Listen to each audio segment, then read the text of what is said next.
So, hello everyone, and guys, welcome to your another important weekly general awareness classes that we are conducting for all the aspirants who are preparing for the banking examination. अगर मैं इन weekly general awareness classes की बात करूं तो ये classes हमने month of October से start की थी और मैं ये उम्मीद कर रहा हूं कि आपने वो क्लासेस भी ज़रूर देखी होंगी। अगर नहीं देखी तो एक छोटा सा रिक्वेस्ट आप सबके लिए है guys, please do watch those classes also, because general awareness में इंपॉर्टेंट हो जाता है कि अगर आप पुरानी चीज़ों अगर आपने पढ़ा हो तो एक लिंकेज बनाना आपके लिए बहुत ईजी है, जो कि ज़रूरी भी है आप एग्जामिनेशन के लिए। दूसरी चीज़, अगर आप इन सेशंस के अगर आप खुद प्रिपेयर कर रहे हैं तो भी ये सेशन आपके लिए यूजफुल हो सकता है, आप नए हैं तो भी सेशन यूजफुल होगा, और अगर आप रिवीजन पर्पज से सेशंस को देख रहे हैं तो भी ये सेशंस आपके लिए यूजफुल होंगे। कैसे, मैं आपको फटाफट बताता हूँ। अगर आप नए स्टूडेंट हैं गाइस, तो क्योंकि जो भी टॉपिक्स हम आपके साथ डिस्कस करते हैं वहाँ पे हमारी पूरी की पूरी कोशिश रहती है कि आपको एक कॉम्प्रीहेंसिवनेस प्रोवाइड की जाए, ताकि आपको एक अच्छी अंडरस्टैंडिंग उस टॉपिक की मिल जाए, तो वो आपको बेनिफिट मिलेगा। सेकेंड थिंग, अगर आप खुद प्रिपेयर कर रहे हैं तो गाइस यहाँ पे जो भी टॉपिक्स हम आपके साथ डिस्कस करते हैं वो in the form of MCQs discuss करते हैं, ताकि आप सबसे पहले अपने आप को यहाँ पे टेस्ट भी कर सकें। तो यहाँ पे एक रिक्वेस्ट आप सब स्टूडेंट से ये भी है guys, please take a notebook with you. आप हमेशा जब भी क्वेश्चन सॉल्व करते हैं तो डू मार्क योर आंसर और चेक कीजिए कि क्या मेरे जो क्वेश्चन जो मैं कर रहा हूँ क्या वो सही है या गलत है। अगर सही है तो बहुत अच्छी बात है, आपका प्रिपरेशन अच्छा जा रहा है। अगर आपको लग रहा है कि आपका क्वेश्चन गलत है तो सबसे पहले डू नॉट थिंक कि ये क्वेश्चन गलत है, थिंक अबाउट कि ये क्वेश्चन क्यों गलत हुआ, क्यों मैंने कौन सा पॉइंट मिस कर दिया था अपनी प्रिपरेशन में जो मुझे याद नहीं था। तो प्लीज उसको नोट कीजिए और उसको अपने पास रिमाइंडर रख लीजिए कि ये चीज पे मुझे बहुत फोकस करना है। और तीसरा, अगर आप रिवीजन के लिए देख रहे हैं तो ऑब्वियसली जो दोनों पॉइंट्स हैं उसको कॉम्बिनेशन ही जो है वो आपका रिवीजन के लिए भी आपके काम आ जाएगा। अब गाइस स्टार्ट करते हैं आज का session, but before I start the session a very very important announcement for all of you guys. SBI PO 2024 के लिए एडुटैप ने आपके लिए एक लाइव क्रैश कोर्स लॉन्च किया है, जो कि आपके प्रिलिमिनरी एग्जामिनेशन और मेंस एग्जामिनेशन दोनों को ही कैटर करेगा गाइस। अगर मैं इस क्रैश कोर्स की बात करूं तो यहाँ पे आपको चैप्टर वाइज टेस्ट मिलेंगे, आपको सेक्शनल टेस्ट मिलेंगे, आपको सॉल्व पीवाईक्यूज मिलेंगे, जो कि एक बहुत इंपॉर्टेंट चीज हो जाती है अगर आप इतने एस्टीम्ड पेपर की तैयारी कर रहे हैं, बिकॉज पीवाईक्यूज आपको एक क्लियर कट इंडिकेशन देते हैं कि किस तरह से एग्जाम आ रहा है और किन किन चीजों पे मुझे ज्यादा फोकस करना चाहिए। उसके अलावा आपको फुल लेंथ टेस्ट मिलेंगे और गाइस एक इंपॉर्टेंट चीज, आपको यहाँ पे लाइव क्लासेस मिलेंगे जहां पे आप टीचर्स के साथ एक इंटरेक्टिव मोड में इंटरेक्ट कर सकते हैं। आपका कोई भी डाउट है, आपको लग रहा है कि काइंड ऑफ इंटरेक्शन बने टीचर के साथ, वो भी आके आपके यहाँ पे बन सकती है। अगर आप इस कोर्स में एनरोल करना चाहते हैं गाइस, तो अभी हम आपको प्रेजेंटली SBI 70 एक फ्लैट 70% ऑफ दे रहे हैं, जिसपे आपको ये कोर्स जो है वो 1800 रुपीज़ का मिलेगा। और इसको एनरोल करने के लिए डिस्क्रिप्शन में लिंक दिया हुआ है, तो आप प्लीज़ उस लिंक को क्लिक कीजिए और आप इस कोर्स में एनरोल कर सकते हैं। तो ये था जी इंपॉर्टेंट अनाउंसमेंट। अब स्टार्ट करते हैं हमारी आज की इंटरेक्शन के साथ, जो हमारी वीकली इंटरेक्शन होती हैं आपके साथ। तो सबसे पहला क्वेश्चन अगर स्टार्ट करूं तो बहुत ही प्रोमिनेंट न्यूज थी कि राफेल नदाल, जो कि बहुत ही बड़े लेजेंडरी टेनिस प्लेयर हैं, ही हैज रिटायर्ड, और इन्होंने अपनी रिटायरमेंट अनाउंस की है during the Davis cup match. ठीक है, सबसे पहले अगर मैं आपसे पूछूं कि राफेल नदाल किस कंट्री के प्लेयर हैं, तो राफेल नदाल जो हैं ये स्पेनियन है, यानी कि स्पेन के प्लेयर हैं। इनको क्या बोला जाता था, इनको बोलता था king of clay. King of clay क्यों बोला जाता था, उसका एक रीजन था, क्योंकि इन्होंने हर तरह ग्रैंड स्लैम जीते हैं, बट एक फ्रेंच ओपन जो कि जनरली क्ले कोर्ट बोला जाता है, तो वहां पे इनका कहा जाता था वर्चस्व था, कि इतने ज्यादा स्ट्रांग प्लेयर थे कि उन्होंने बहुत ज्यादा अपने जो ग्रैंड स्लैम्स हैं वहां पे जीते हैं। तो क्वेश्चन मेरा आपसे यही है, अमंग दिस जो भी इन्होंने ग्रैंड स्लैम जीते हैं, कितने, how many French Open titles has Rafael Nadal won during his career? So I am giving you 10 seconds, so please wait for 10 seconds and tell me the answer here. तो कितने हैं जी, 12, 13, 14, 15, 16, कितने हैं जी? तो he has one guys 14 titles जो है उन्होंने French open में जीते। अगर मैं ओवरऑल बात करूं तो उन्होंने 22 ग्रैंड स्लैम जीते हैं, जहां पे उन्होंने शायद दो विंबलडन जीता है, दो बार शायद, दो बार ऑस्ट्रेलियन ओपन, दो बार यूएस ओपन जीता है, और मैक्सिमम नंबर ऑफ टाइम उन्होंने फ्रेंच ओपन जीता है। तो ये चीज़ आपको याद रखनी है कि वो उन्होंने, जो इंपॉर्टेंट पॉइंट है कि सबसे मैक्सिमम ग्रैंड स्लैम्स अगर अपने ग्रैंड स्लैम में जीते तो कहाँ पे जीते हैं, वो जीते हैं फ्रेंच ओपन में। ठीक है, ठीक है, most by any player in the history of the tennis, सबसे ज्यादा जीते हैं। राफेल नदाल, जैसे मैंने को बोला, किंग ऑफ क्ले माना जाता है, स्पेन के प्रोफेशनल प्लेयर थे, और रिसेंटली इन्होंने अपने रिटायरमेंट जो इसको अनाउंस किया। और अगर क्वेश्चन आपको ये भी पूछा था किस गेम से एसोसिएटेड है, तो he is associated with the tennis है, ठीक है। तो टेनिस से ही हमने आपको बताया था कि आईसीसी हॉल, जो टेनिस हॉल ऑफ फेम है, ठीक है, उसमें कौन इनकलकेट किया गया था, मैंने आपको पिछले सेशन में पढ़ाया था इनके बारे में। तो कौन थे वे, उनमें हमने पढ़ा था, एक थे मारिया शारापोवा, ठीक है ना, और ब्रायन ब्रदर्स। तो इन दोनों को जो टेनिस हॉल ऑफ फेम है उसमें इंकलकेट किया गया है, और 2025 में इनको टेनिस हॉल ऑफ फेम में इंकलकेट कर दिया जाएगा। तो ये भी चीज आपको टेनिस से ही याद रखनी है, ठीक है, मारिया शारापोवा और Bryan brothers in the tennis hall of fame. चलिए अब बात करते हैं हमारे नेक्स्ट क्वेश्चन के ऊपर। तो guys recently 402nd birth anniversary मनाई गई थी लचित बोरफुकन की, ठीक है जी, जो कि एक लेजेंडरी जनरल थे अहोम डायनेस्टी के, ठीक है। और इन्हीं की डायनेस्टी को, इन्हीं को सेलिब्रेट करने के लिए जो है लचित दिवस जो है वो मनाया जाता है in the state of Assam. तो याद रखिए कहाँ पे मनाया जाता है, ये असम में मनाया जाता है लचित दिवस, ठीक है जी। किन की बात की, लचित बोरफुकन की, ठीक है, रिनाउंड लीडरशिप थे, ठीक है, और उन्होंने किंगडम ऑफ असम को सेफगार्ड करने के लिए काफी लड़ाई रही है। अब आता है कि what is the name of the battle in which Lachit Borphukan defeated the Mughal forces. अब आप बोलोगे कि यार सर ये क्या क्वेश्चन बना है, मतलब हमें हिस्ट्री पोर्शन पढ़नी पड़ेगी।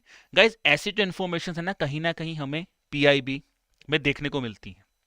और अगर आप इन एग्जामिनेशन पैटर्न को देख रहे हैं तो कई बार हम सोचते हैं out of the box paper में सवाल आता है, तो ऑब्वियसली आपको मिलेंगे ऐसे सवाल। कुछ को हम डिपिक्ट कर सकते हैं, कुछ को हम डिपिक्ट नहीं कर सकते। तो ये वन ऑफ दैट सवाल है जिसको हम डिपिक्ट कर सकते हैं, बिकॉज पीआईबी में इनके बारे में काफी डिटेल में इस चीज के बारे में लिखा गया था। तो कौन सी बैटल थी जिसमें लचित बोरफुकन जो थे उन्होंने मुगल फोर्सेस को हराया। अगर आप इसको थोड़ा सा बेसिक में देखोगे तो आप समझ पाओगे कि इसका आंसर क्या हो सकता है। बैटल ऑफ प्लासी में लचित बोरफुकन नहीं थे, बैटल ऑफ पानीपत नहीं हो सकता, बैटल ऑफ बक्सर नहीं हो सकता, बिकॉज अगर हमने बेसिक हिस्ट्री पढ़ी है तो ये तीनों बैटल्स में तो है ही नहीं, ठीक है ना, लचित बोरफुकन का नाम ही नहीं है। अब आता है बैटल ऑफ गुवाहाटी या फिर बैटल ऑफ सरायघाट है, तो इसका आंसर आता है एक्चुअल में बैटल ऑफ सरायघाट, ठीक है। बैटल ऑफ सरायघाट में जो है लचित बोरफुकन जी ने जो है वो अहोम आर्मी के जनरल थे, उन्होंने मुगल्स को हराया था। अब यहाँ पे एक चीज आपको और याद रखना है कि क्यों हम लचित बोरफुकन के बारे में पढ़ रहे हैं, बिकॉज बहुत ज्यादा इस तो नेम्स आएंगे, बहुत लीडर्स के नाम है, क्या हमें हर लीडर का नाम याद रखना है, नहीं। इसका सबसे बड़ा रीजन है क्यों, क्योंकि this is the thing of Ahom kingdom. तो जो मोनास्ट्रीज ऑफ अनाम अहोम थी, जो यहाँ के बरियल सिस्टम ऑफ अनाम थी, जो मोसेड्स ऑफ असम बोला जाता है, मोसेड्स ऑफ अहोम बोला जाता है, ठीक है, मोसेड्स ऑफ अहोम। ये पढ़ने बिकॉज इनको रिसेंटली क्या बनाया गया, 43rd world heritage site of India बनाया गया है। तो ये इंपॉर्टेंट है बिकॉज इसी साल की ही बात है जब इंडिया ने United Nations world heritage committee को होस्ट किया था। उसी होस्टिंग के दौरान जो हमारी 43rd वर्ल्ड हेरिटेज साइट था उसको अनाउंस किया गया था, इसका नाम था मोसाद ऑफ अहोम। और ये मोसाद ऑफ अहोम जो है ये अहोम डायनेस्टीज की ही बात करते हैं, और कहाँ पे है, असम में है। क्योंकि अब अहोम डायनेस्टी इंपॉर्टेंट हो जाती है तो क्वेश्चन आपसे ये भी पूछा जा सकता था कि जो लचित दिवस है, यहाँ पे इतनी लाइन लिख के ये आपसे ये भी पूछा जा सकते थे, ठीक है, Moidams of Ahom has been recognised as the which world और has been recognised the dash world heritage site in India. तो कौन सी है जी, 43rd वर्ल्ड हेरिटेज साइट है। कौन से ईयर में अनाउंस किया गया है, इन द ईयर 2024। तो ये चीजें आपको पता होनी चाहिए। तो that is why this news is again very very important for the examination, ठीक है। तो अगर मैं रिसेंट हेरिटेज की साइट्स की बात करूँ तो देखिए 43rd इस बार ये बनी है। 42nd वर्ल्ड हेरिटेज साइट हमारी कौन सी थी, दैट इज ह्योसालाश्वर टेम्पल्स, ठीक है, टेम्पल्स ऑफ ह्योसालास। फिर आपका बना जाता है 41st हमारा क्या बना था, दैट इज द हमारे रविंद्रनाथ टैगोर जी का जो आश्रम था, ठीक है। So that is the ashram of mister Rabindranath Tagore. तो that is the 41st world heritage site of India. चलिए अब बात करते हैं आगे, ठीक है जी। That is the next question here. Recently in the reconstitution of the BSE Sensex, ठीक है, रिकॉन्स्टिट्यूशन हो रहा है बॉम्बे स्टॉक एक्सचेंज सेंसेक्स का।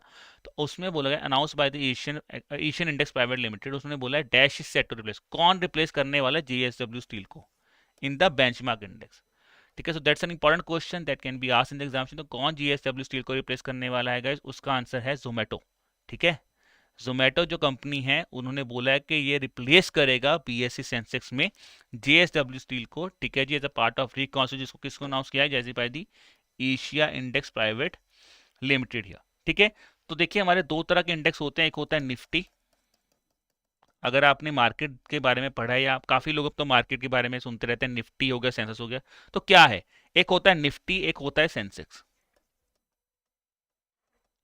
निफ्टी 50 बोलते हैं, यानी कि इसमें टॉप 50 कंपनीज की बात की जाती है, और सेंसेक्स होता है sensitivity index of top 30 companies.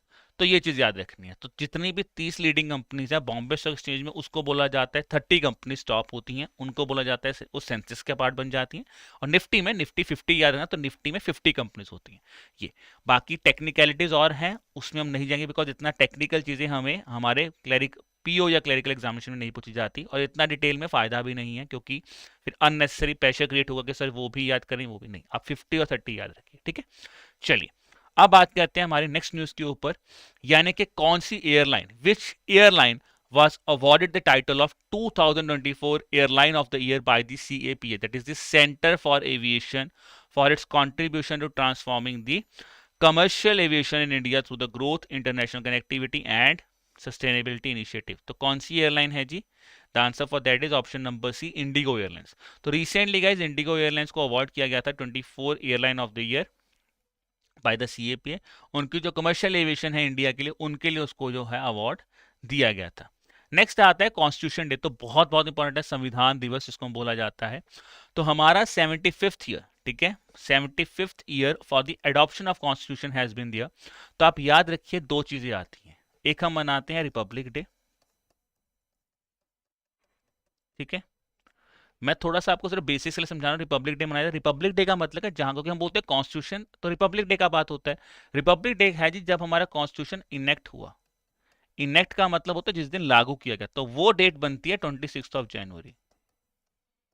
इसलिए बता रहा हूं क्योंकि कॉन्स्टिट्यूशन डे के अगेंस्ट 75 ईयर सेलिब्रेट हुए, तो थोड़ा सा शायद वो आपसे पूछ सकते हैं कि फिर 26 जनवरी क्या होता है। 26 जनवरी को कॉन्स्टिट्यूशन इनेक्ट हुआ था, तो याद रखना इनेक्टमेंट हुई थी हमारी 26 जनवरी 1950 को। जो एडॉप्शन हुआ था वो हुआ था 26 नवंबर 1949 को। तो ये बेसिक चीजें हमें यहाँ पे पता होनी चाहिए। तो अभी हमारी 75th एनिवर्सरी जिसको हमने सेलिब्रेट किया है on the date of adoption of the Indian constitution, इस साल का थीम क्या था? तो थीम क्या है जी?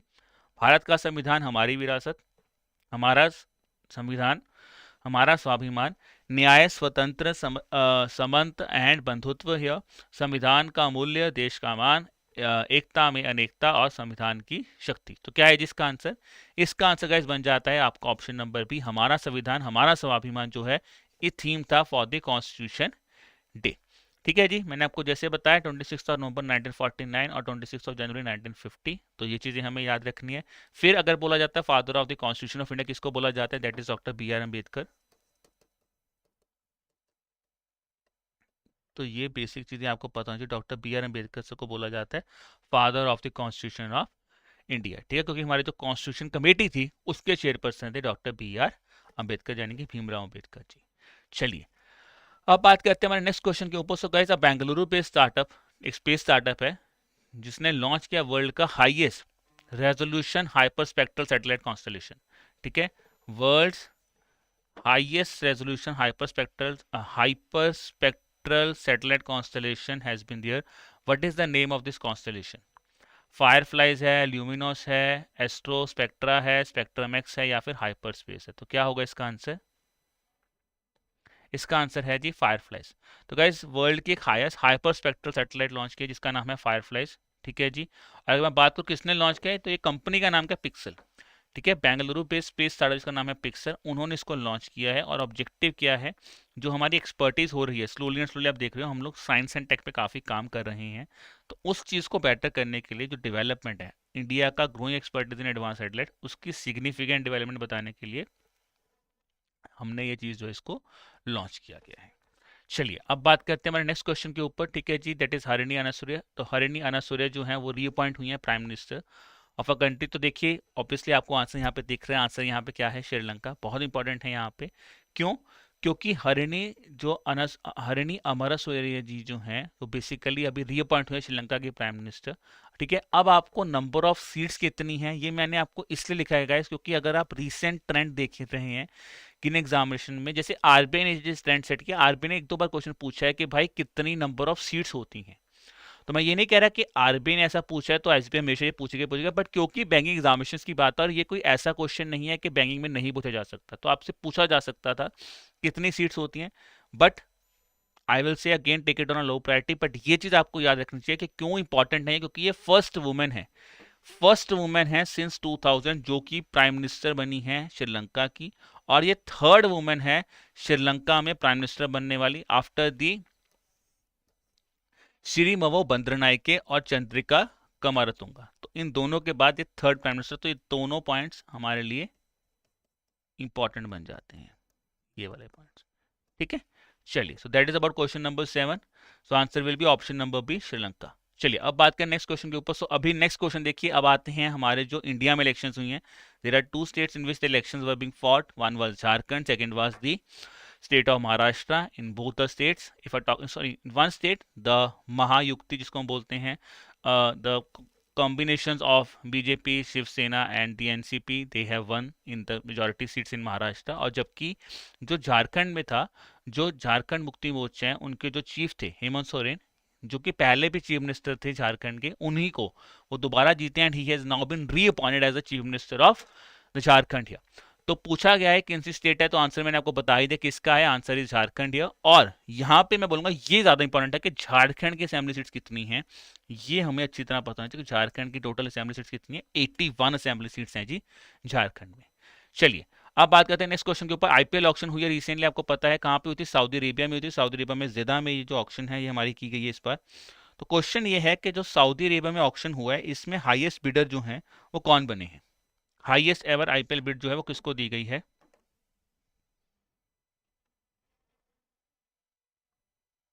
ठीक है, so this highest ever IPL bid अगर मैं बात करूं गाइस, तो ये हाईएस्ट एवर आईपीएल बिड जो है ये किसको दी गई थी, that is being given to किसको, that is being given to Rishabh Pant. ठीक है, and he has become the highest ever IPL bid. ठीक है, ऋषभ पंत बने हैं and he was followed by Shreyas Iyer.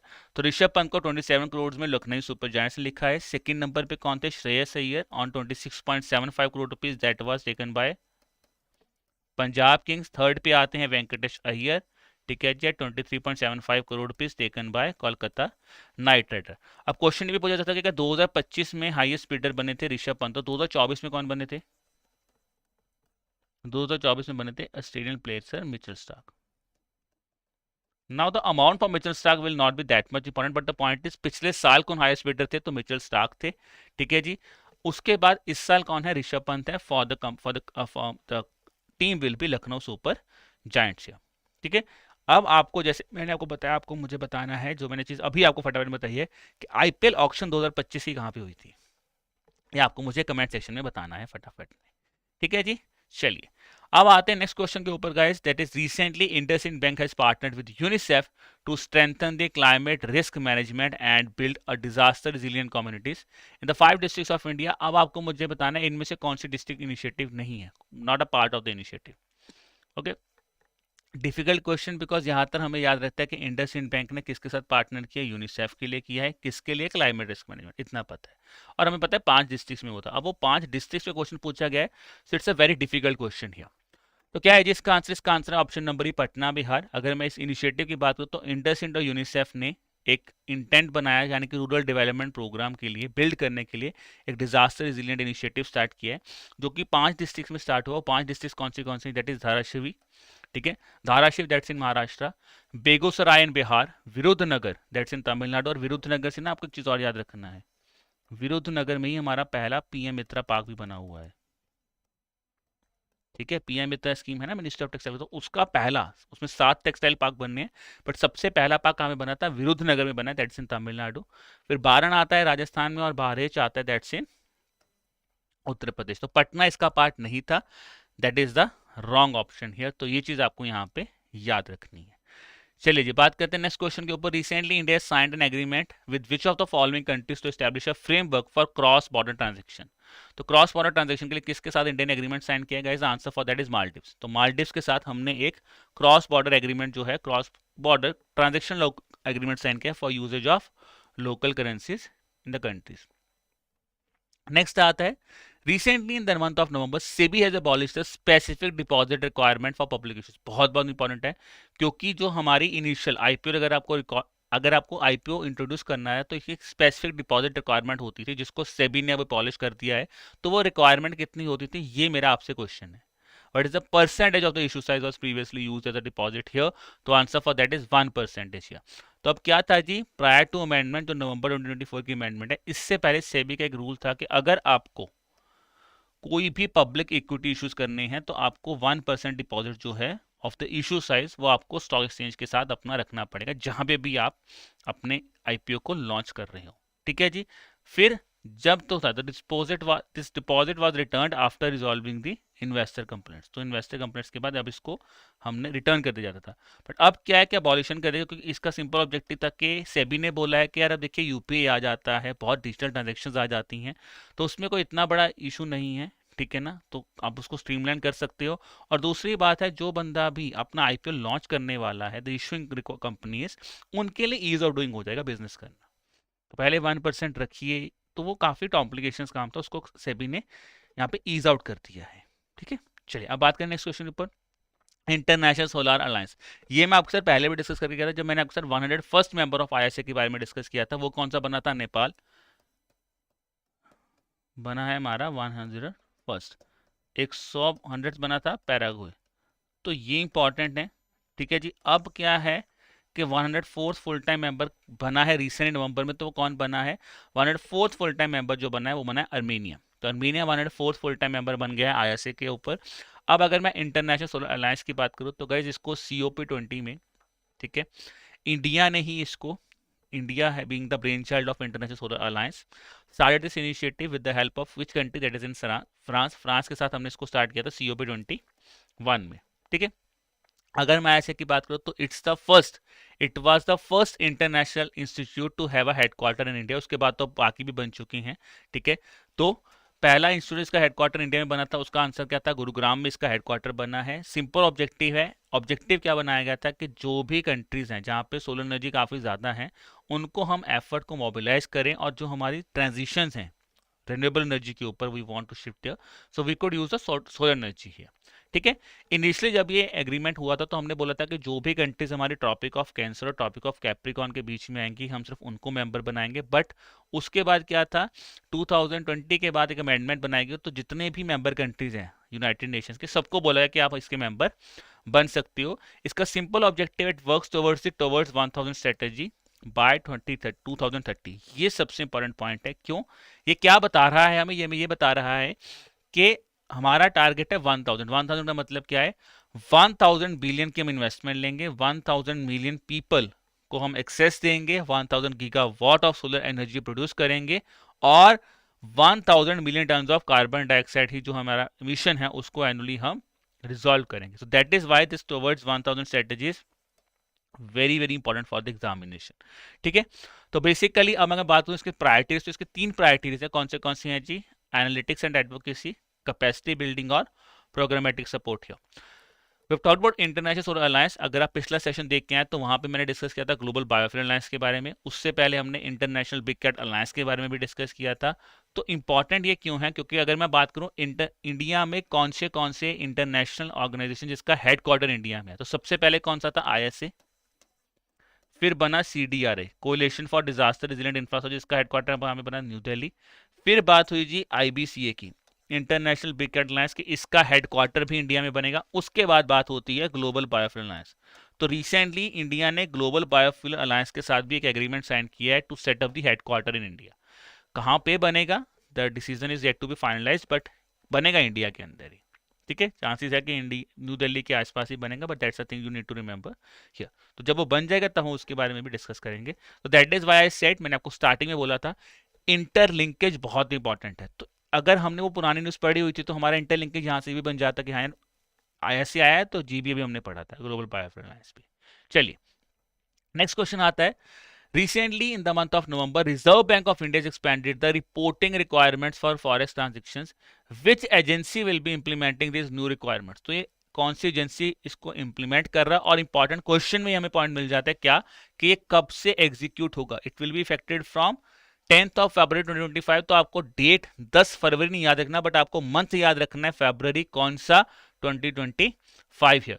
तो कौन सी एजेंसी है जी फॉर दी पर्सपेक्टिव है, that is CCIL, clearing Corporation of India limited. तो रिसेंटली क्या हुआ, रिजर्व बैंक ऑफ इंडिया ने अनाउंस किया है कि हमारी जो रिपोर्टिंग रिक्वायरमेंट्स है regarding the foreign exchange transactions.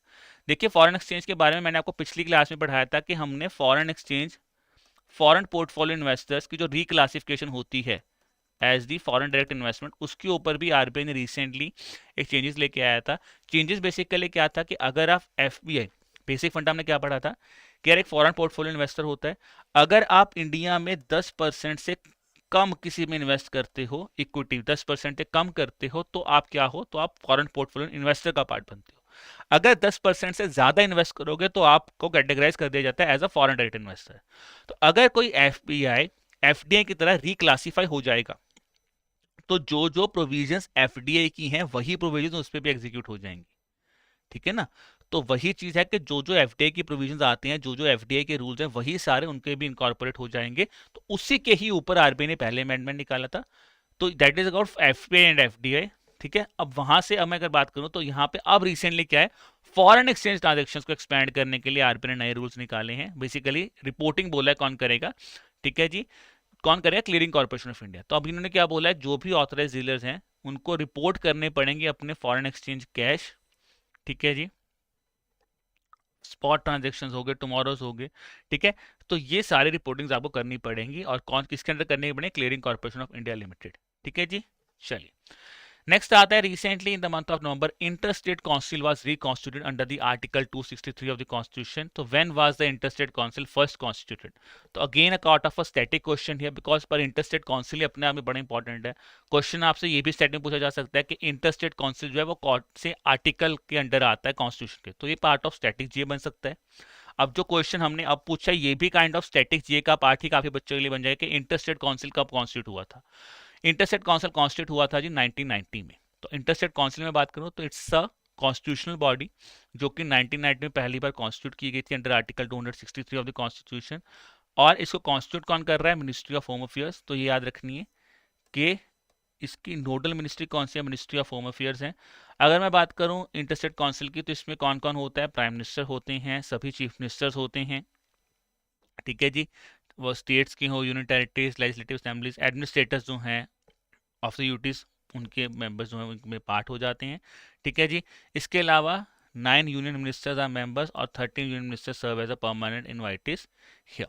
Simple funda है कि क्यों बनाई जाती है इंटर स्टेट काउंसिल का मतलब ही ये है कि भाई हर स्टेट्स की आपस में काइंड ऑफ कोऑर्डिनेशन हम बना सके, अपनी गवर्नेंस बेटर कर सके, उसके लिए काउंसिल जो है यहाँ पे बनाया गया था। नेक्स्ट आ जाता है जी, recently in the month of November trade and economic partnership agreement TEPA, बहुत इंपॉर्टेंट है बिकॉज ये इंडिया का पहला legally signed, legally bonded agreement है जो कि इंडिया ने किसी कंट्री के साथ साइन किया था, ठीक है। और ये साइन किसके साथ किया गया था, EFTA के साथ। काफी टाइम से न्यूज में चल रहा है, I think it was in the month of summers की बात है जब ये एग्रीमेंट एक्चुअल में साइन हुआ था। It was signed with EFTA, European Free Trade association. तो EFTA जो है ना, अगर मैं आपसे बात करूं तो यूरोप में ये तीसरी बड़ी ऑर्गेनाइजेशन जिसके साथ इंडिया एग्रीमेंट साइन कर रहा है। कौन सी थी पहले, यूके होता था एक, फिर यूरोपियन यूनियन था, अब हमने EFTA के साथ भी एग्रीमेंट जो है वो साइन किया है, ठीक है जी। तो क्वेश्चन आपसे पूछा गया था यूरोपियन फ्री ट्रेड एसोसिएशन में मेंबर इसमें से कौन सी कंट्री नहीं है, कौन सी नहीं है जी। तो आंसर है जी स्वीडन। स्वीडन मेंबर नहीं है, 4 ही countries European Free Trade Association के मेंबर हैं। वो कौन सी है, 4 कंट्रीज हैं ये वाली, स्विट्जरलैंड, आइसलैंड, नॉर्वे और लेकिस्तान, ये 4 मेंबर्स हैं। 1960 में बना था, जिसका काम सिंपल था कि एक फ्री ट्रेड एसोसिएशन हम बनाते हैं, ठीक है। क्यों इंपॉर्टेंट है, मैंने जैसे आपको बोला था कि ये इंडिया का पहला फ्री ट्रेड एग्रीमेंट है। एक तो वो 4 डेवलप्ड नेशंस के साथ हुआ है, ये सारे के सारे डेवलप्ड कंट्रीज हैं, और दूसरी बात ये है कि ये एक बाइंडिंग एग्रीमेंट है, ये ना एक लीगली बाइंडिंग एग्रीमेंट है। क्या लीगल बाइंडिंग है वो मैं बताता हूं आपको। सबसे पहली बात, 99.6% ऑफ इंडिया का जो एक्सपोर्ट है उसको इजी एक्सेस मिल जाएगा EFTA कंट्रीज में। उसके बाद 95.3% ऑफ EFTA के जो एक्सपोर्ट्स हैं उनको इंडिया में एक्सेस मिल जाएगा, ये फैक्चुअल है। बट ये पॉइंट सबसे इंपॉर्टेंट है, याद रखना है कि EFTA कंट्रीज जो है $100 बिलियन की इन्वेस्टमेंट करेंगे इंडिया में। इंपॉर्टेंट, 100 बिलियन का इन्वेस्टमेंट होगा, जिसमें से 1 मिलियन हम जॉब्स क्रिएट करेंगे और 15 साल में ये सब कुछ होने वाला है। तो ये लीगल बाइंडिंग एग्रीमेंट है। कई बार एग्रीमेंट्स में क्या होता है कि भाई हमने बोल दिया, देखें क्या करना है, देखने वाला काम ही नहीं है, लीगली साइंड हुआ है कि ये बाइंडिंग है। और अगर बाइंडिंग है तो ऑब्वियसली आपको रिव्यू भी तो करना पड़ेगा ना भाई, बात सही हो रही है कि नहीं हो रही है। तो इन्होंने बोला बाइंडिंग कमिटमेंट क्लॉज जो है वो रिव्यू किया जाएगा जब आपकी इनिशियल 10 बिलियन की इन्वेस्टमेंट जो है वो हो जाएगी। ठीक है, तो याद रखना ईएफटीआई इसमें कौन से पार्ट्स नहीं है, तो इसमें डेयरी हो गया, सोया हो गया, कोल हो गया, सम एग्रीकल्चर पॉइंट्स जो है वो नहीं है। ठीक है, कि मैं राइस की बात करता हूँ तो जो राइसेस हमारे एनिमल्स के लिए यूज होते हैं वो यहाँ पे एक्सपोर्ट्स वहाँ पे नहीं है, उसके अलावा जो है आप एक्सपोर्ट्स में राइस कर सकते हैं। अगर मैं बात करूँ ईएफटीआई के बारे में तो देखिए ईएफटीआई में जो गोल्ड है बहुत डिमांड है, बिकॉज यहाँ से हम गोल्ड बहुत ज़्यादा इंपोर्ट कर रहे थे।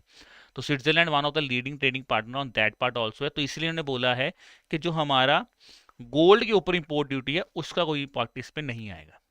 ठीक है, देखो लिखा भी मैंने EFTS export to India 80% of the gold जो है हम लोग जो एक्सपोर्ट कर रहे हैं 80% वो गोल्ड ही हम एक्सपोर्ट करते हैं इंडिया में। और उसने बोला कि जो इंपोर्ट ड्यूटीज ऑन गोल्ड है उस पर कोई चेंजेस एज सच मेजर यहाँ पे नहीं आएंगे। चलिए अब आते हैं नेक्स्ट क्वेश्चन के ऊपर। Next news gain on SEBI, तो हमने अभी आज एक न्यूज पढ़ी थी सेबी के ऊपर जहां पर उन्होंने जो 1% जो आईपीओस के ऊपर इनिशियल चार्जेस थे वो उन्होंने विड्रॉ कर ली हैं। So recently in November SEBI has mandated that qualified stock brokers which are providing a UPI based fund blocking और नोन एज 3-in-1 ट्रेडिंग जो है फैसिलिटीज जो है वो स्टार्ट करेंगे फरवरी 2025 से। अब ये 3-in-1 ट्रेडिंग आउट होता क्या है, विच of the following constitutes this 3-in-1 trading out? Kind of a question based on banking awareness part, but कहीं ना कहीं ये सेट करंट ओरिएंटेड क्वेश्चन बन जाता है कि 3-in-1 ट्रेडिंग अकाउंट कौन से होते हैं? Trading account, bank account and mutual fund account, demat account, trading account and bank account here, demat bank FD accounts हो गए, trading mutual funds bank accounts हो गया, फिर bank trading and insurance account. Basic अगर आपको banking का idea है तो आप ये क्वेश्चन को बहुत इजीली सॉल्व कर सकते हो। चलिए let's look at the answer. Answer यहाँ पे गाइस बन जाता है ऑप्शन नंबर बी। सिंपल क्या है जी, 3-in-1 ट्रेडिंग अकाउंट का मतलब क्या होता है? आपको एक डीमैट अकाउंट मिल जाएगा, आपको एक प्रॉपर ट्रेडिंग के लिए अकाउंट दिया जाएगा और एक आपके बैंक अकाउंट्स हो जाएंगे। ठीक है, तो 3-in-1 ट्रेडिंग अकाउंट जो है वो एक कॉम्बिनेशन है ट्रेडिंग अकाउंट का, डीमैट अकाउंट का और बैंक अकाउंट्स का, ताकि आप अपनी ट्रांजेक्शन स्टॉक मार्केट में बहुत एफिशिएंटली यूज की जाए। ठीक है जी, इट ऑल्सो अलाउज इन्वेस्टर्स कि अपने ब्लॉक जो है ब्लॉक, अगर आपको शेयर बाय करना है या सेल करना है तो आप अपने फंड्स को ब्लॉक कर सकते हैं by providing the immediate release of funds. ठीक है, सेबी ने क्या मैंडेट किया था that stock brokers to offer this facility. ठीक है जी, स्टॉक ब्रोकर्स जो हैं वो भी ये फैसिलिटी ऑफर कर सकते हैं from the month of February 2025। ठीक है जी, अलॉन्ग साइड है UPI based fund blocking mechanism. तो जो UPI based fund blocking mechanism है वो तो हमने स्टार्ट की, वो तो स्टार्ट हुआ ही था 2019 में। ठीक है जी, for the public share issue, but अब उसको बोला गया कि उसको भी हम सेकेंडरी मार्केट में एक्सपेंड कर देंगे। और दूसरा इंपॉर्टेंट पॉइंट क्या है कि इसको भी हम मैंडेट कर देंगे स्टॉक ब्रोकर्स को, वो भी आपको 3-in-1 ट्रेडिंग अकाउंट जो है वो दे सकते हैं। ठीक है, अब इसका ऑब्जेक्टिव बेसिकली देखिए क्या होगा, इससे क्या होगा, सबसे पहले जो हमारे रिस्क हैं उनको रिड्यूस किया जाता है, जो कंट्रोल है फंड और सिक्योरिटीज के ऊपर उसको भी जो और एनहांस कंट्रोल है जो पर्सन बन रहे हैं उनका कंट्रोल बनाया जा रहा है और फंड एंड सिक्योरिटीज, और एक लोअर एक बेनिफिट इन्वेस्टर जो है उसके लिए भी बेनिफिशियल बनाया जा रहा है कि यार अगर नहीं तो कई बार क्या होता है बैंक अकाउंट में आप जाओ, पहले आप 3-in-1 अकाउंट खोलो, फिर आप उसके चार्जेस दोगे, ये करोगे, तो जो एक लो रिस्क इन्वेस्टर है वो एक ब्रोकर के थ्रू ही अपना 3-in-1 ट्रेडिंग अकाउंट भी खोल सकता है। ठीक है जी, चलिए अब आते हैं नेक्स्ट क्वेश्चन के ऊपर। Recently November 2024 the ministry of education unveil the teacher app, which organization develop this app? तो किसने डेवलप किया है जी this teacher app? The teacher app is developed by that is Bharti Airtel foundation here. तो अगर मैं बात करूं द टीचर ऐप, ये बेसिकली क्या है, ये इसका ऑब्जेक्टिव सिंपल है, टीचर ऐप टीचर्स को रेडी करना है किसके लिए? With the future ready skills aligned with the national education policy here. ये एक भारतीय एयरटेल फाउंडेशन है और ये अगर टीचर्स को डिजाइन करेगा, टीचर्स के लिए डिजाइन है, तो क्या होगा, टीचर्स के लिए क्या इंपॉर्टेंट आ जाता है? पेडागोजी। तो ये मॉडर्न पेडागोजिकल टूल्स और रिसोर्सेज जो है जो टीचर को यूटिलाइज करने चाहते हैं उसके लिए बनाया जाता है। एक अच्छी टीचर कम्युनिटी बनानी चाहते हैं और एक इम्पैक्टफुल टीचिंग स्टोरीज और मेथडोलॉजीज जो हैं उसको डेवलप करें, उसके लिए यहाँ पे जो है ये बात की जाती है। अगर मैं बात करूँ as part of its partnership the app is being integrated into education system, तो 12 स्टेट्स जो हैं वहाँ पे अभी तक ये इसको इंटीग्रेट किया गया है। एजुकेशन की बात करें तो पिछली बार हमने हमने बात किया था माका ट्रॉफी के बारे में, मौलाना अबुल कलाम आज़ाद जी के बारे में डिस्कशन किया था। तो मौलाना अबुल कलाम आज़ाद सर कौन थे? मौलाना अबुल कलाम आज़ाद कौन थे? मौलाना अबुल कलाम आज़ाद जो थे वो हमारे फर्स्ट एजुकेशन मिनिस्टर थे। तो ये चीज़ आपको यहाँ पे याद रखनी है। ठीक है जी, about mister Maulana Abul Kalam Azad also. चलिए आगे आ जाता है, recently November 2024 the digital life certificate campaign has achieved a significant milestone. ठीक है, अराउंड 1 करोड़ के अराउंड जो कह सकते हैं इनमें सर्टिफिकेट रजिस्ट्रेशन हुई हैं। अब क्वेश्चन ये था कि इन विच मंथ, जो डिजिटल लाइफ सर्टिफिकेट का सिंपल ऑब्जेक्टिव मैं आपको पहले बता देता हूँ। डीएलसी मीन्स कि अगर कोई भी सीनियर सिटीजन हैं, उनको पेंशन्स लेनी होती हैं या उनको कुछ भी लेना होता, तो जब वो पेंशन्स लेने जाते हैं ना, या कोई भी सर्टिफिकेट्स लेने जाते हैं, तो उन सर्टिफिकेट्स में सबसे इंपॉर्टेंट पॉइंट क्या होता है डीएलसी के अंदर, जो पर्सन है ना, उनको अपना उनको अपना एक certificate, digital life certificate provide करना होता है। वो इसलिए प्रोवाइड करना होता है कि एक लाइफ सर्टिफिकेट देना कि हाँ जी, जिनको पेंशन मिल रही हैं उनके he is presently living also, तो वो सर्टिफिकेट देने होते हैं। तो क्वेश्चन मैंने आपसे यही पूछा है कि in which month pensioners must submit their life certificate to ensure the continuation of their pension, तो किस मंथ में सबमिट करते हैं? The answer for that is in the month of November also. ठीक है, तो नवंबर में डिजिटल लाइफ सर्टिफिकेट जो है वो नवंबर में थर्ड कैंपेन स्टार्ट हुआ था। तो pension are required that they should submit every November, they should submit their pension certificates to continue receiving the pension here. ठीक है, और सिंपल क्या है कि देखिए अब डोर स्टेप डिलीवरी कर दी गई है, फेस ऑथेंटिकेशन स्टार्ट कर दी गई है। ठीक है, कि ताकि डिजिटली हम पेंशनर्स को एम्पावर कर सके, ताकि उनको अब ज़्यादा हेसल्स ना लेनी पड़े। That is why DLC was started. चलिए अब बात करते हैं नेक्स्ट क्वेश्चन है। Recently November 2024 the reserve bank of India made a specific category of bonds eligible under the fully accessible routes for both non resident and domestic investors. Which type of bond was made eligible for the fully accessible route? तो कौन से bond है जी, उनका नाम आता है, that is the option number B, 10 year sovereign green bonds. ठीक है, तो नवंबर 2024 में आरबीआई ने 10 ईयर जो गवर्नमेंट सॉवरेन ग्रीन बॉन्ड्स हैं उनको एलिजिबल कर दिया under the fully accessible route. Important can be that is for both non resident domestic investors here. ठीक है, सो बेसिकली आरबीआई ने 2022 में कुछ सिक्योरिटीज़ हैं उनको फुल्ली एक्सेसिबल रूट के थ्रू जो है, they said that the access was expanded there, so that is a point, उसी के अंडर ही अभी हमने इनको भी एक्सपेंड कर दिया है। चलिए अब बात करते हैं नेक्स्ट क्वेश्चन के ऊपर। Recently in November 2024 the e Sankhyiki portal was in news, on which date was the e Sankhyiki portal launched? Important है जी।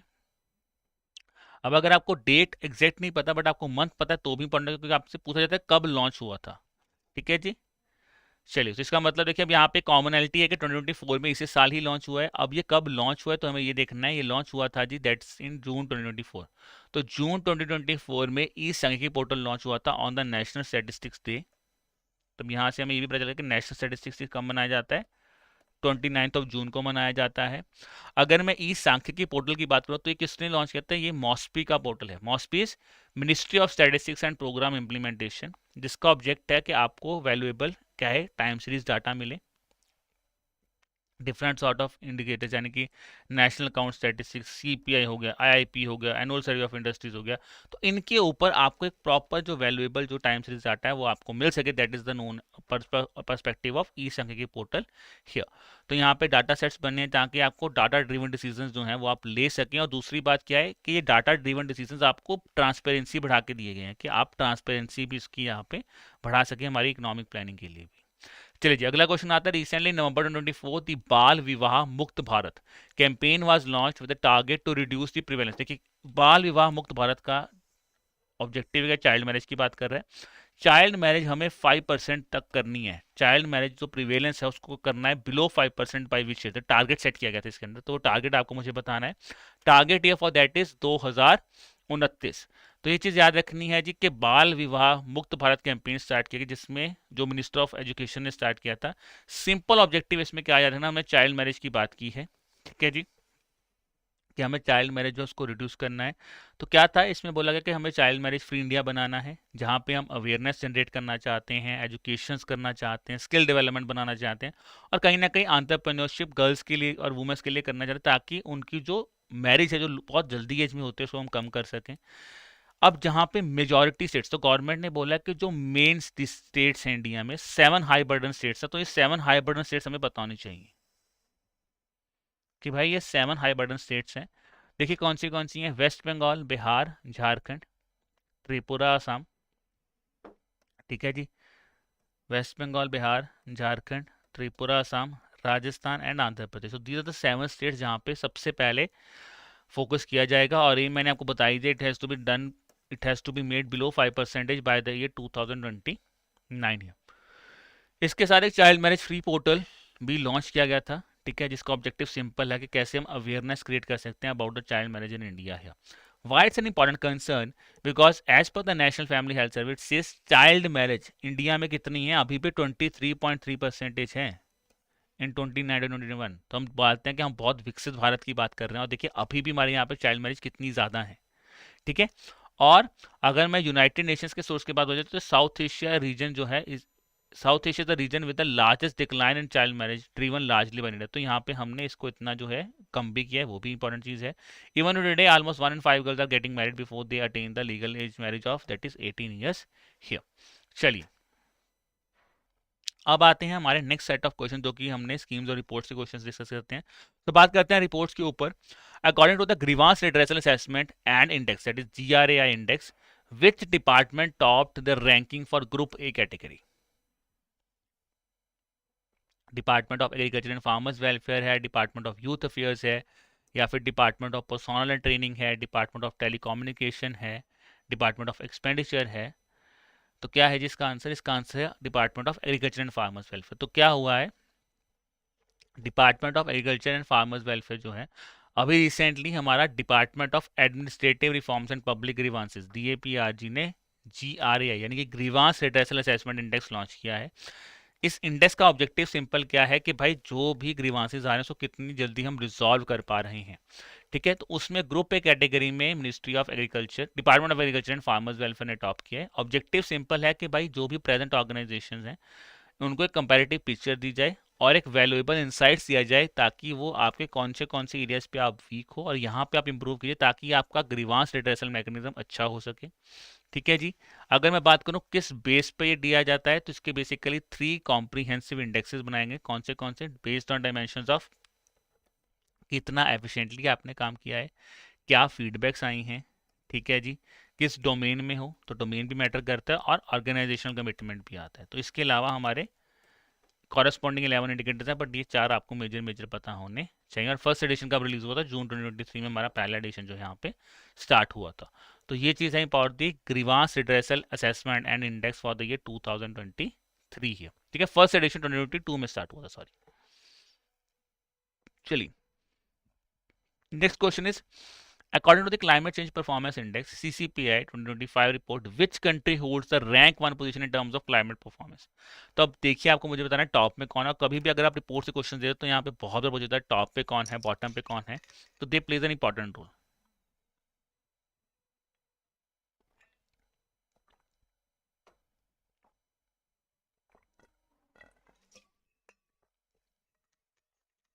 डेनमार्क है, नेदरलैंड्स है, चाइना है, इंडिया, या फिर नन ऑफ द अबव है?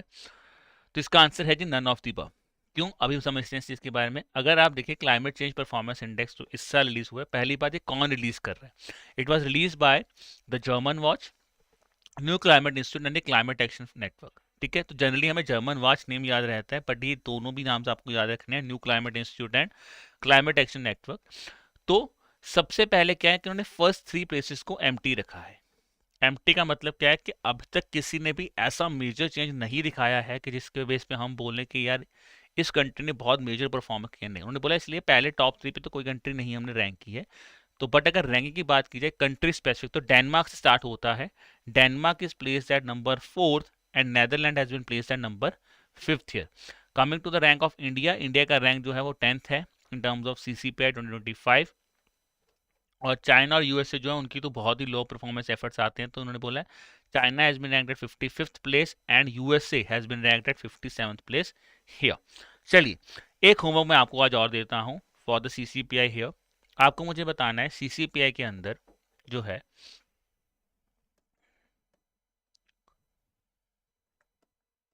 How many countries are being reported, या फिर कितनी कंट्रीज जो हैं उनको एनालाइज किया गया था under this year CCPI index. तो कितनी टोटल कंट्रीज को यहाँ पे एनालाइज किया गया under the climate change performance index for the year 2025 here. ठीक है, so that is about our second report CCPI here. Third question on report is that is on the sustainable trade index here. So according to the sustainable trade index, what is India's rank in the overall list of major economies here? ठीक है, तो India का rank क्या है sustainable trade index में? तो India का rank है जी दैट इज नंबर 23rd। तो अगर मैं सस्टेनेबल ट्रेड इंडेक्स की बात करूँ तो इंडिया का 23rd रैंक है। ठीक है, जो कि पिछले साल से हमने एक एडिशन इंप्रूव किया। तो इस तरह मतलब पिछले साल 2023 में इंडिया का रैंक क्या हो गया, 24th रैंक हो गया। ठीक है, अब आता है कि सस्टेनेबल ट्रेड इंडेक्स किसने रिलीज किया, ये रिलीज किया जी हिनरिच फाउंडेशन एंड आईएमडी। ठीक है, टॉप पे कौन आता है, न्यूजीलैंड आता है, फॉलोड बाय यूनाइटेड किंगडम। तो ये टॉप इकोनॉमीज हैं। और अगर मैं इसकी बात करूं तो जो हमारा सस्टेनेबल ट्रेड इंडेक्स है ना, वो भी 3 पैरामीटर्स के ऊपर आता है। कौन से पैरामीटर्स हैं, वो आते हैं economic, social and environmental priorities. तो ये 3 मेजर पिलर्स हैं जिसके अंदर हम लोग 72 इंडिकेटर्स को कैटेगराइज करते हैं इन्हीं 3 पिलर्स के ऊपर। तो ये 3 पिलर्स, रिलीजिंग बॉडी, इंडिया का रैंक इस साल क्या है, पिछले साल मैंने आपको बता दिया 24 रैंक होगा। और इंपॉर्टेंट आता है कि टॉप पे कौन है, न्यूजीलैंड और यूके। तो these are the important thing you need to remember under sustainable trade index here. चलिए जी, अब बात करते हैं अगले क्वेश्चन के ऊपर, प्रधानमंत्री आवास योजना ग्रामीण। तो प्रधानमंत्री आवास योजना ग्रामीण, बिकॉज अभी आपका बजट सेशन स्टार्ट हुआ है, तो बजट सेशन, सॉरी बजट नहीं, आपका विंटर सेशन स्टार्ट हुआ था अभी रिसेंटली। तो विंटर सेशन में काफ़ी स्कीम्स डिस्कस हुई हैं गाइस। तो इट वॉन्ट बी फिजिबल कि मैं आपके साथ सारी स्कीम्स एक ही वीक में डिस्कस करूं, बट स्लोली एंड स्लोली मुझे लग रहा है जिस जिस स्कीम के बारे में ज़्यादा डिटेल में डिस्कशन किया गया है उसको हम डिस्कस करें। आवास योजना ग्रामीण, ऑब्वियसली कुछ स्कीम्स लॉन्च हुई हैं, तो मैं कोशिश कर रहा हूँ कि जो भी स्कीम्स इंपॉर्टेंट लॉन्च हुई हैं वो मैं आपको नेक्स्ट वीक पढ़ाऊँ, ताकि जितनी भी लॉन्च है एक ही बार में उनको अच्छी तरह कवर कर सकें, क्योंकि लॉन्च आया या फिर कोई अपडेट आया हुआ है। ठीक है, आवास योजना ग्रामीण इसलिए पढ़ा रहा हूँ क्योंकि आवास योजना ग्रामीण अपडेट हुआ था after the union budget also. और दूसरा बात क्या था कि इस अपडेशन के साथ साथ आवास योजना ग्रामीण और आवास योजना अर्बन दोनों में ही अपडेशन हुआ था, तो कुछ चेंजेस हुए हैं इन स्कीम्स के अंदर। Urban I will discuss in the upcoming classes, but ग्रामीण को अच्छी तरह हम यहाँ पे समझ के जाएंगे।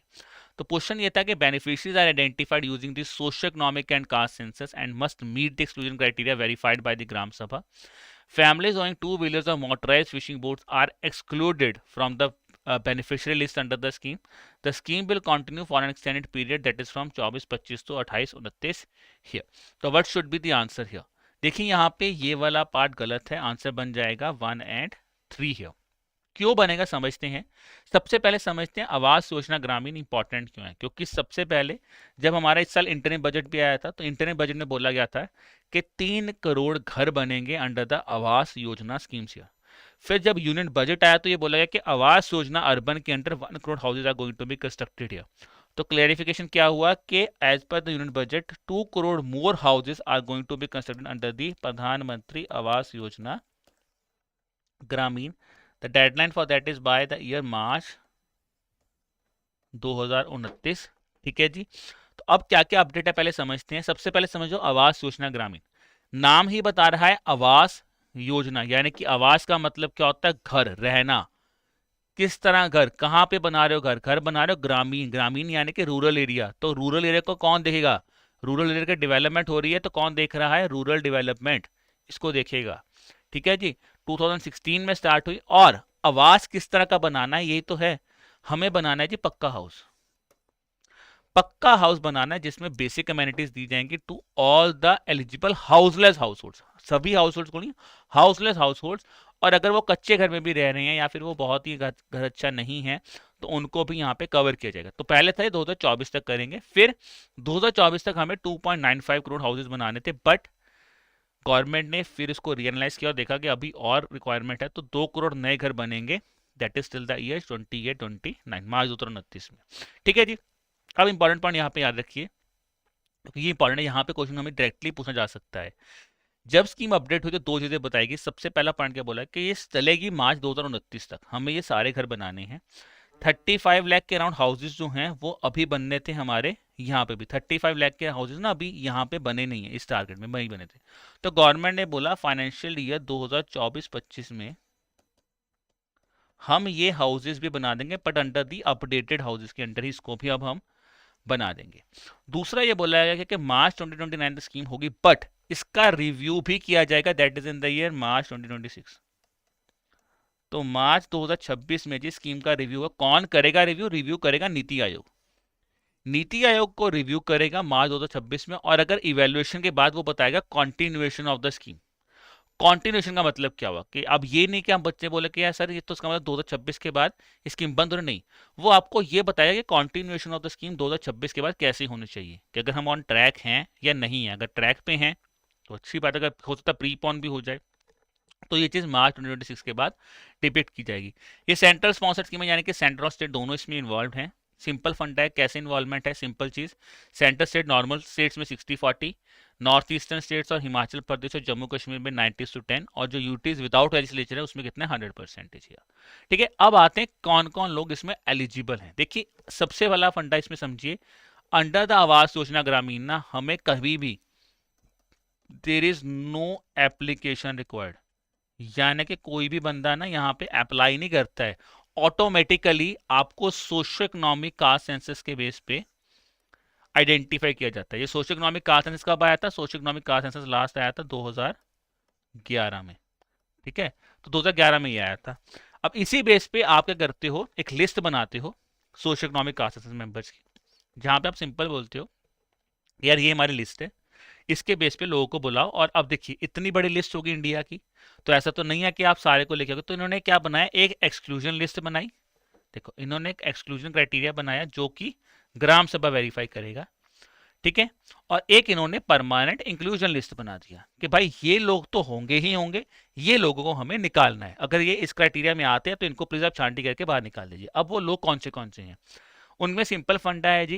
पहले यहाँ पे था कि अगर किसी बंदे के पास 2 व्हीलर है तो उसको भी यहाँ पे इंक्लूड नहीं किया जाता था, but because slowly the government said the things have evolved, तो गवर्नमेंट ने बोला अगर किसी के पास 2 व्हीलर है, या फिर एक मोटराइज फिशिंग बोट है, एक रेफ्रिजरेटर है, कोई लैंडलाइन फ़ोन है, और उनकी सैलरी 15,000 से कम वो अर्न कर रहे हैं, तो भाई अब उसको एलिजिबल कर दीजिए, यानी कि now is an eligible person. But automatic exclusion में कौन कौन आता है, अगर आपके पास मोटराइज 3 और 4 व्हीलर है, आपके पास मैकेनाइजेशन को 3 और 4 व्हीलर है, ठीक है, जो आप एग्रीकल्चर इक्विपमेंट के लिए यूज़ कर सकते हो, आपके पास किसान क्रेडिट कार्ड है, उसकी लिमिट 50,000 से ज़्यादा है, हाउस होल्ड हैं with any member as a government employee, अगर कोई भी मेंबर है गवर्नमेंट एम्प्लॉय है तो एलिजिबल नहीं है। नॉन एग्रीकल्चर एंटरप्राइज जो गवर्नमेंट के साथ रजिस्टर्ड हैं वो एलिजिबल है, यानी कि कोई भी चीज़ गवर्नमेंट कॉन्टेक्ट में नहीं है। कोई भी मेंबर है जो इनकम टैक्स पे कर रहा है, कोई प्रोफेशनल टैक्स पे कर रहा है, वो एलिजिबल नहीं है। अगर आपकी लैंड 2.5 एकड़ से ज़्यादा है, ठीक है, लैंड ओनरशिप सीलिंग ऑफ 2.5 एकड़ और more of irrigated land, then you are not eligible. ठीक है, अब ये तो हो गया किसको हमने छांटा, पहले छांट दिया। अब छांटने के बाद भी तो आप एक प्रायोरिटी बनाओगे, वहां पे भी गवर्नमेंट ने बोला प्रायोरिटी क्या होगी, on the basis of parameters, जिसमें डेप्रीवेशन पैरामीटर्स हमने बनाए हैं। कैसे, सबसे पहले हम SC ST कैटेगरीज को लेके आएंगे, फिर माइनॉरिटीज आएंगे, फिर अदर्स आएंगे। तो इसमें अराउंड क्या आता है, 60% SC STs आ जाते हैं, 15% आई थिंक माइनॉरिटीज हैं, और 5% जो है वो डेस्टिट्यूट पीपल हैं। तो ऐसे करके इसमें ये भी क्राइटेरिया बना हुआ है। पक्का रूम बनेगा जिसमें मोर देन आपको 2 रूम मिलेंगे, ठीक है, पक्का रूफ मिलेगी, पक्का वॉल मिलेगी, और हाउस होल्ड जो है with more than 2 rooms are filtered out here. अब कौन कौन ऑटोमेटिकली इंक्लूड हो जाते हैं, अगर किसी के पास घर ही नहीं है, कोई लोग kind of I can say destitute में लावारिस टाइप के डेस्टिट्यूट और living on alms people, those are here, manual scavengers हैं जी, प्रिमिटिव ट्राइबल ग्रुप्स हैं, लीगली रिलीज बॉन्डेड लेबर्स हैं, तो वो यहाँ पे ऑटोमेटिकली इसका पार्ट बन जाएंगे। बट एप्लीकेशन यहाँ पे कोई नहीं है, तो फाइनेंशियल असिस्टेंस जो है वो प्रोवाइड की गई है 1.2 lakh in plain areas, 1.3 lakh in the hilly areas और लेफ्टिंग एक्सट्रीमिस्ट एरियाज। अब देखिए जब मैंने आपको बोला कि 2011 की बात, अब आप एक चीज़ और पूछोगे सर 2011 तो कितनी पुरानी बात है, हम 2024 की बात करें, तो कुछ लोग ऐसे भी होंगे जो 2011 में शायद एलिजिबल ना ही हो, बट अब होंगे, लिस्ट में ना ही हो उनका नाम। तो उसके लिए गवर्नमेंट ने क्या किया, एक आवास प्लस सर्वे कंडक्ट करवाया। आवास प्लस सर्वे कंडक्ट करवाया 2019 के आसपास, जहां पे गवर्नमेंट ने बोला कि भाई अब जो लोग SC/CC के मेंबर नहीं थे बट वो स्टिल आवास योजना ग्रामीण के लिए एलिजिबल हैं, तो उनको हम यहाँ पे इंक्लूड कर देंगे। अब एक और ऐप है जिसका नाम है आवास प्लस मोबाइल ऐप, ठीक है, आवास प्लस मोबाइल ऐप, जिसमें जो भी एलिजिबल होगा उनको उनकी एलिजिबिलिटी के हिसाब से जो एलिजिबिलिटी है वो पता चल जाती है, और उनको जो है उनको ट्रैक किया जाता है एज पर द आवास प्लस ऐप। फिर आ जाता है जी कैसे है, अब घर किसके नाम पे होगा, ये इंपॉर्टेंट पॉइंट है। तो घर जो है वो नाम किया जाएगा in the name of husband and wife both. अगर स्टेट्स चाहती हैं तो वो कह सकती हैं कि वो solely in the name of women भी जो है आपका घर जो है वो बना सकते हैं। मिनिमम साइज आपका घर का कितना होना चाहिए, 25 स्क्वायर मीटर, ठीक है, 25 स्क्वायर मीटर का मिनिमम हाउस होगा। कोई भी एप्लीकेशन मैंने आपको बोल ही रही नहीं है, लोन आपको मिल सकता है up to 70,000 from financial institutions here, ठीक है जी। टॉयलेट्स आप कंस्ट्रक्ट कर सकते हैं अंडर द स्वच्छ भारत मिशन ग्रामीण, तो उसके अंडर एक कंपोनेंट आता है, इसको बोलते हैं IHHL, ठीक है। स्वच्छ भारत मिशन ग्रामीण के अंदर ना ये कंपोनेंट है जिसका नाम है इंडिविजुअल हाउस होल्ड लैट्रिन्स, तो उसके अंदर आपको 12,000 मिलेगा। नरेगा स्कीम के अंदर बिकॉज अनस्किल्ड वर्कर्स है, तो नरेगा स्कीम के अंदर स्पेसिफिक 90 to 95% का अनस्किल्ड वेज लेबर जो है वो दी जाती है, असिस्टेंस प्रोवाइड की जाती है for the construction of the house. ठीक है जी, जितना भी आपको मनी एलोकेट हुआ जाता है उसमें से 95% जो आपका फंड है वो किसके लिए दिया जाता है, for the construction of new houses, और 5% जो है वो रिपेयर के लिए नहीं, 5% मिल जाता है कि अगर कोई नेचुरल कैलेमिटीज हो गए या फिर कोई स्पेशल प्रोजेक्ट बनाना चाह रहे हो तो उसके लिए आपको 5% पैसा जो है वो दिया जाता है। ठीक है जी, चलिए let's come to the last question of the day, that is on national mission on natural farming here. तो national mission on natural farming start की गई है, ये भी पिछले साल बहुत इंपॉर्टेंट चीज है। इसका सिंपल ऑब्जेक्टिव भी बजट से निकल के आता है। हमने डिस्कस किया था इस बार बजट में कि हमें ना, बजट में इस बार बात हुई थी कि नेचुरल फार्मिंग को स्टार्ट करना है, उसको एनहांस करना है। क्वेश्चन उसी से मैंने आपसे पूछा है कि नेचुरल फार्मिंग के पर्सपेक्टिव में कौन सी स्टेटमेंट यहाँ पे सही है। इसका ऑब्जेक्टिव है to increase the use of chemical fertilisers and genetically modified crops in farming. It focuses on integrating animal husbandry with farming using local resources such as देसी cows. The mission's total outlay is 1,584 crore rupees with a target of covering 7.5 lakh hectares through the development of 15,000 clusters over the next 4 years. तो देखिए ये अपने आप में ही आपको सारे 4 question को मिला के एक स्टेटमेंट बन गई। ठीक है, तो कहीं ना कहीं इस तरह के स्टेटमेंट्स चांसेस कम है, बट बिकॉज क्योंकि अब क्वेश्चंस के लेवल डिफिकल्ट हो रहा है तो मे भी हो सकता है ये क्वेश्चंस आपको इस तरह से भी आपको मिसने देखने को मिल जाए।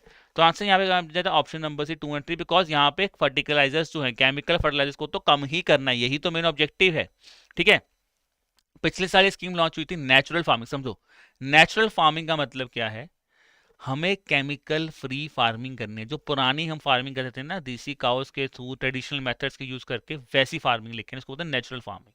2023-24 में ये स्कीम जो है वो लॉन्च हुई थी, एग्रीकल्चर एंड फार्मर्स वेलफेयर की ये स्कीम थी, जिसका ऑब्जेक्टिव क्या था, जो ट्रेडिशनल इंडिजीनियस प्रैक्टिसेस हैं, जो एक्सटर्नली परचेज आउटपुट्स हैं, उनको हम रिड्यूस करें और ट्रेडिशनल मेथड से हम यूज करें, फार्मिंग करें। ठीक है, तो टारगेट कितना है, 7.5 लाख हेक्टेयर हमें डेवलप करने हैं इन by developing 15,000 clusters in the upcoming 4 years, और touch 1 crore farmers along the Ganga belt and in other rain-fed parts of the country here. Objective simple है, मैंने को बताया, जो हमारा मेन यूज होता है ऑल्टरनेटिव सिस्टम ऑफ फार्मिंग देना है for and provide freedom from external purchase inputs, cost reductions, और इनकम बढ़ जाएगा फार्मर का। Integrated agriculture animal husbandry models बनाएंगे, जान के आप देसी काउस, लोकल उनको यूटिलाइज किया जाएगा। ठीक है, और इंपॉर्टेंट है किस तरह पैसा एलोकेट किया गवर्नमेंट ने, 1,584 crore rupees had been allocated. अब अगर मैं स्कीम की बात करूं तो देखिए, एक स्कीम थी भारतीय प्राकृतिक कृषि पद्धति योजना, अब उसी को ही हमने अपस्किल कर दिया है under the national mission on natural farming, और ये ऑल ओवर इंडिया जो है वो इंप्लीमेंट की जाएगी। सिंपल क्या है, सबसे पहले हमने जो गंगा रिवर के अलॉन्ग साइड जो हमारे फार्मिंग एरियाज हैं वहां पे हमने बोला इसको यूटिलाइज करें। कैसे, बिकॉज यहाँ पे देखिए areas falling under 5 kilometre corridor on either side of river Ganga will be corridor the highest priority, because वहां पे सारे रिसोर्सेज, वाटर अवेलेबल है, बाकी चीजें अवेलेबल है, तो वो मिल जाएंगी। देन जो ग्राम पंचायत है जिनमें कम से कम एक प्रैक्टिशनर बंदा है जो कि नेचुरल फार्मिंग से अपनी खेती करता है, वो सिलेक्ट की जाएंगी। तो कम से कम there should be one practising farmers who is using the natural method also should be there. ठीक है, तो ओनली ये पॉइंट याद रखो, only the gram panchayat having minimum of one practicing natural farmers would be selected to roll out this natural farming cluster initiative. States जो हैं ग्राम पंचायत के साथ कंसल्ट करके भाई ये नेचुरल फार्मिंग प्रैक्टिशनर्स जो हैं उनको आइडेंटिफाई करेगा। ठीक है जी, जो कि सक्सेसफुली, ऐसा नहीं कि भाई उन्होंने आज से स्टार्ट कर दिया, अगर वो सक्सेसफुल है नेचुरल फार्मिंग में, उन्होंने 2-3 साल का उनके पास एक्सपीरियंस है, तब जाके आप उनको जो है इंकलकेट करोगे और नेचुरल फार्मिंग क्लस्टर में उनको यूटिलाइज करोगे। फिर जो हमारा एक तो नेचुरल फार्मर होगी, उनके साथ एक प्रैक्टिसिंग नेचुरल फार्मर्स भी होना चाहिए जिसको हम बोलेंगे चैंपियन फार्मर। ठीक है, मैं स्कीम्स गाइस आपको इसलिए डिटेल में डिस्कस कर रहा हूँ बिकॉज स्कीम एक ऐसा चीज है जिसमें जनरली क्वेश्चन हम बोले कि एक आधा ही आएगा, बट कहाँ से पूछे वो नहीं बता सकता, तो इसलिए मैं इसको थोड़ा डिटेल में, इंपॉर्टेंट है ये सारे स्कीम। तो एक नेचुरल फार्मर जो है, practising natural farmers should be identified as champion farmers. फिर उसके अलावा कोई भी रूरल यूथ है जो कि फैमिली ऑफ नेचुरल फार्मर से, ठीक है, family of natural farmers other than champion farmers will be identified as community resource person. तो भाई जो बंदा, देखो दो चीजें, एक तो नेचुरल फार्मर हो गया, उसका सहयोगी हो गया चैंपियन फार्मर। अब नेचुरल फार्मर की फैमिली में से जो भी एक बंदा, रूरल यूथ हो सकते हैं जो नेचुरल फार्मिंग से फैमिली से बिलोंग करते हैं बट वो चैंपियन फार्मर नहीं है, वो उनको आइडेंटिफाई कीजिए, कम्युनिटी रिसोर्स पर्सन। और ये 2 लोग जो हैं वो एंगेज करेंगे, और ये कम से कम 4 साल के पीरियड में ये लोग एंगेज करेंगे लोगों को और ज़्यादा एनहांस करेंगे in terms of natural farming here. ठीक है जी।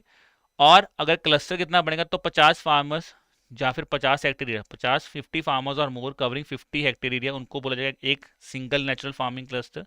अगर ऑफरिंग 1 हेक्टेयर से कम है तो ज़्यादा से ज़्यादा हम फार्मर्स को भी इंक्लूड किया जा सकता है। ठीक है जी। 1 cluster can be in 1 village, तो जो एक क्लस्टर है वो या तो एक विलेज में बनेगा या फिर आसपास के 2-3 गाँव को मिला के एक क्लस्टर हम बना लेंगे। ठीक है जी। At the description of the state there should be 10 to 20 clusters in the nearby areas can be converted into federation. तो अगर 10-20 क्लस्टर हमारे आसपास बन जाते तो उनको हम क्या बना देंगे, एफपीएस बना देंगे, farmer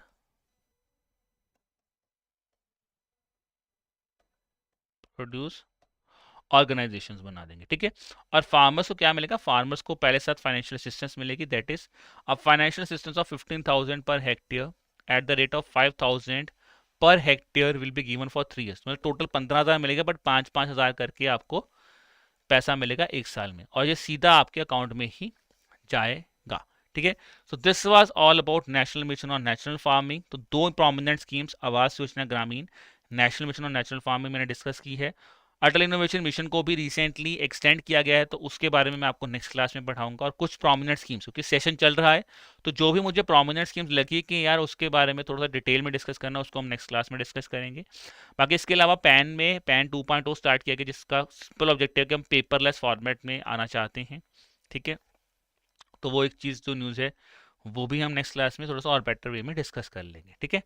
so this was all about the session guys. और सेशन को एंड करने से पहले मैं दोबारा आपको बोलूंगा about the SBI PO crash course जो हमने लॉन्च किया है, because it's a very great opportunity for all of you who are preparing dedicatedly for the SBI PO paper. तो ये प्रीलिम्स और मीन्स दोनों को ही कैटर करेगा।